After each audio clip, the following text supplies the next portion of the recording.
So this week in the Grandmaster rotation, we got the Heist Battleground Moon Edition, which honestly, it's basically a copy-paste from all the other Heist Battlegrounds. Getting to the boss room, a little bit different for each one of them. And then when you get to the boss room, the mechanics are basically the same. Like 99% the same.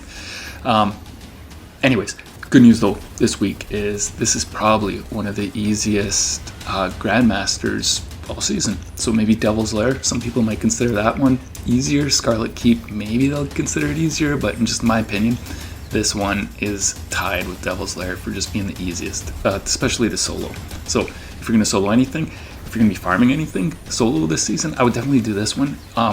If only because it has the Braytech Osprey rocket launcher, which has some really decent rolls. It's got Envious Assassin, which is great on a rocket launcher. It can get bipod. A few other ones that I can't remember off the top of my head, but there's a lot of decent rolls on this where it might not be top of the top for rocket launchers, but it's definitely like good enough. If you're doing a raid and you need to do damage, everyone's using rockets. This one, there's some good rolls on this that will serve anybody good enough. So if you're gonna farm anything, do this one this week. Now in here, I'm just gonna show you the easiest way I found to get it done. Of course, there's like different things, little nuances you can do for everything to get it done by all means, but this is just what I found easiest for me when I'm doing my solo run. And if you are going to farm it this week, a couple different burns. So I think the burn this week is Solar and Strand Surge, not burn. Sorry, I'm still in old habits. So Strand Surge, of course, because every single day for the rest of our lives there's going to be a Strand Surge, and then there's going to be Solar Surge this week. The threat this time is Void. You're going to take more damage from Void, so just watch out for that. Just keeping in mind that really Acolyte shoot Void, and the Scorn shoot a lot of Void when you get to the boss room, so be on the lookout for that. Now as far as loadouts go, there is Unstoppable Champion, there's Barrier Champions. Do whatever you're comfy with, of course. For me personally, I like something that's long range for this one. I always just like to use a primary exotic because you get better heavy ammo drops, stuff like that. So of course Wish Ender is kind of a no-brainer if you have it. It's my favorite for this one, for most actually, now that I'm thinking about it. But other things you can use instead if you want to do a primary exotic route, Revision Zero probably wouldn't be so bad. It can do decent long range, it can turn into a sniper, it can pop barriers fairly quickly if you have the right perks on it, so not a bad choice. And plus, there's lots of other ones. And again, just for loadouts, whatever you're comfy with is what you're going to play best with. So, the start here. Really, it's not much to talk about for the start, the entrance here. If you go up around this way here that you see, you can take everything from a distance. The beginning, you're getting shot at a bit, but you should be okay. Just, be careful, play it safe. And then other than that, you can take out everything from here, just from long distance. You can do this whole encounter from this spot if you'd like, and just push forward as you feel safe. Here, if you're decent with grenade throws, you can even chuck them where all the enemies are grouping really nicely at the back there. And either way, it's easy enough. Nothing crazy. It's only as dangerous as you make it out to be yourself. So if you want to play it safe, just stay far back.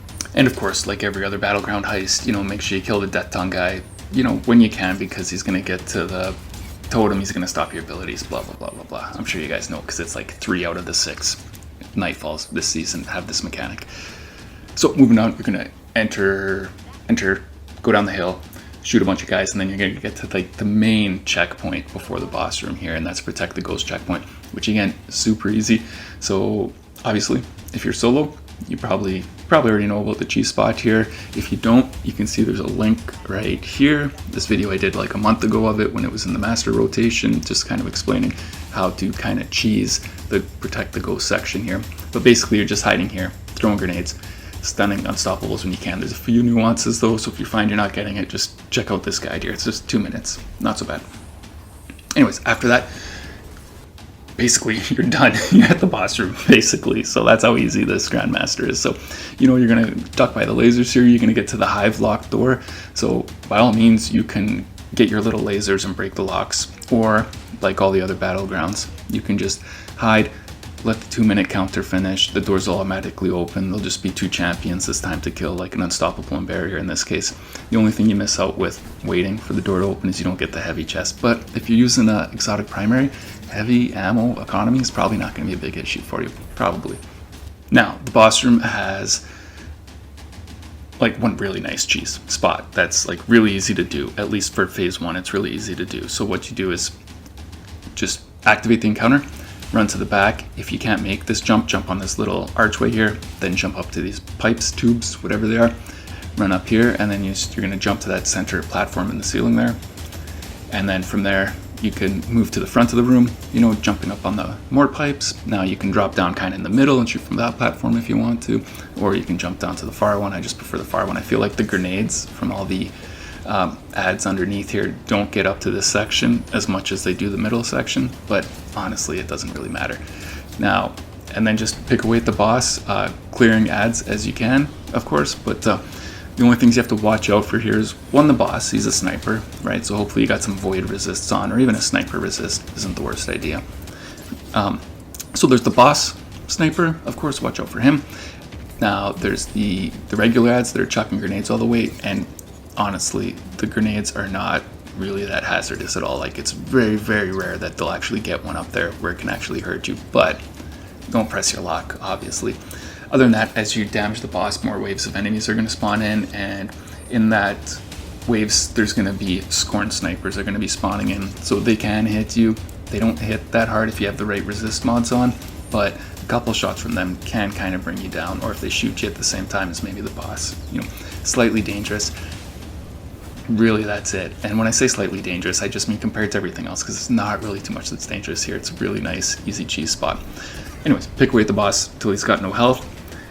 Once his shield goes up halfway through this encounter, you know, more ads are going to spawn in. There's going to be 2 unstoppables that are going to spawn in. Again, you can take out all these waves of enemies just right from the ceiling here. So if you are doing this cheese spot, there's no sense leaving until the unstoppables are dead. Anyways, okay, so when that's done, just backtrack the way you came, run to the end here, right about here, look left, and you're going to jump down. And basically, for the whole dunking the ball mechanic, which again, I'm sure you know about, because again, 3 out of the 6 nightfalls have this mechanic. But for this encounter, or for this one, you're just going to be hanging out in this back right-hand corner the whole time. It's much more safe than the left-hand corner. If you see here on the left-hand corner, hanging out here, you're a bit more open. There's more area for the ads to spread out in the field there, and they're going to be chucking grenades all the time, so they're not as grouped together as they are on the right-hand side. Plus the 2 captains here that you're picking up the arc balls from, they like to run almost right up to your face when you're hanging on the left-hand side here, which again isn't really safe.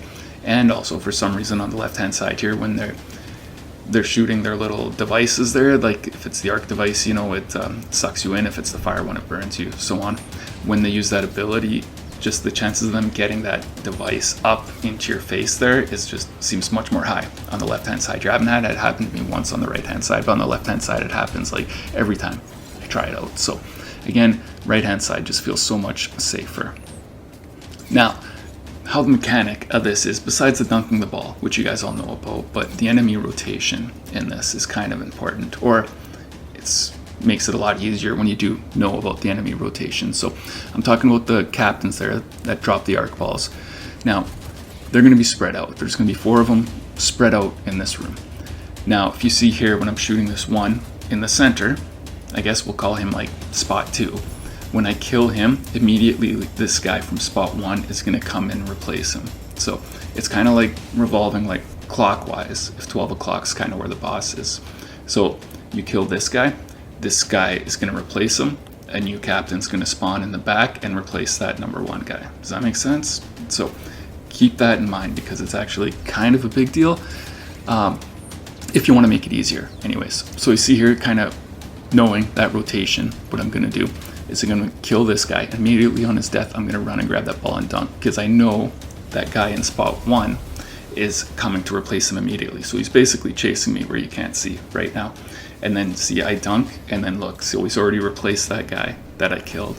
Does that make sense? So that's important to know, because you don't want to take your time after you kill him getting that ball, because that guy's going to replace him either before you get the ball, which is not good, or he's going to be shooting you in the back while you're dunking the ball, which again, not good. It's just going to make it a bit more stressful for you. Stress is not good. We're here to do casual solo clears. Anyways, does that make sense? So clockwise rotation. Just remember that. It's a clockwise rotation from wherever you killed the guy from.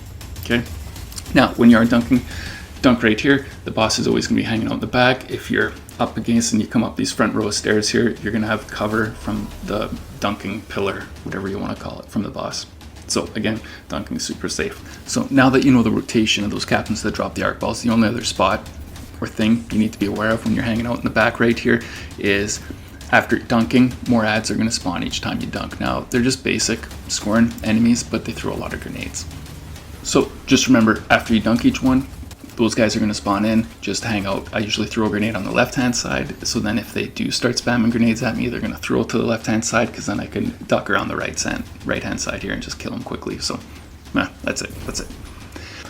When you dunk the 5th one, you got an option. You can run back to the cheese spot, which is dangerous. So if you want to do that, and you want to be safe, or if you're struggling with it, one thing I suggest is to use a roaming super. So Nova Warp, if you're a Warlock, would work fine.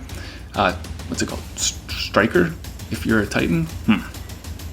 Why do I forget that? Anyways, using your roaming super, you got much higher damage resist, and no problem, you have plenty of time to jump up there before getting wiped by the enemies. If you're not going to do it with a roaming super, like say in this case I'm a Warlock, I want to keep my Nova Bomb so I can have a chance of damaging with them, even though it's like the most untrusty super ever and always goes where I don't want it to go. But put on 2 void resist, I put on a sniper resist, so I'm super safe from the boss. I run up there, kind of run past it is usually safer here. I always think I'm going to make it first try on that jump, and I never do, but you know, and then run to the archway, use the archway as cover a little bit, and then jump up. So it's still super iffy anyways. But if you don't want to get back to that cheese spot, like you're having troubles with it, another kind of not as good cheese spot you can do is as soon as you dunk this 5th one here, like you see here, I'm going to go left and run all the way to the back, jump down on the pipes below on the front end of the room here. Now here you're semi-safe. Every once in a while a sniper or the boss even will come far this way, and you really got to hug that wall tight to miss them. But other than that, you know, you can just spam grenades from this location, kind of clear all the ads, because when the boss's immunity comes down, there's going to be a lot of screeps and a lot of scoring, every type of scoring. So there's the captain's still there, of course, but then you're going to have some snipers, you're going to have just the regular scoring, chucking grenades at you all the time. You're going to have the, what are they called, Ravagers, the guys with the torches, and they run towards you like, yeah. Either way, there's going to be lots of enemies. So hiding here makes it easy. They'll all kind of run towards you and just hang out there. You can just pop your head up, throw a grenade, duck back down until kind of the field's a bit more clear. And then once the field's clear, you can kind of start poking your head out and venturing forth and going after the boss. And just keeping in mind, the more you damage the boss, new waves of enemies are going to spawn in. So you might want to run back to that little hiding spot. Again, that hiding spot's not the safest, right? It's not as safe as that first G spot I showed you in the ceiling, but it's a lot easier to get to for phase 2. You know, and that's basically the gist of this one. Like, honestly, it's super easy compared to the others. There's not a lot going on. It's just basically for the cheese spot, you know, jump up there, just shoot stuff, take your time, whatever. For dunking the balls, I'd go back right-hand side. It makes it really easy. Just make sure you pay attention to the rotation of the captains. Kill, run, grab, dunk, knowing that that guy's chasing behind you to replace that guy you just killed. Makes it easy. Take care of the ads after each dunk so you don't get spammed with void grenades. It's a void burn, or void threat, sorry. And then, yeah, other than that, that's it. Pretty easy. So nothing crazy going on here. Boss is a sniper, watch out for him. Hopefully you have good luck farming for the rocket launcher, Braytech Osprey, if you're looking for it. And yeah, thanks for watching. That's it.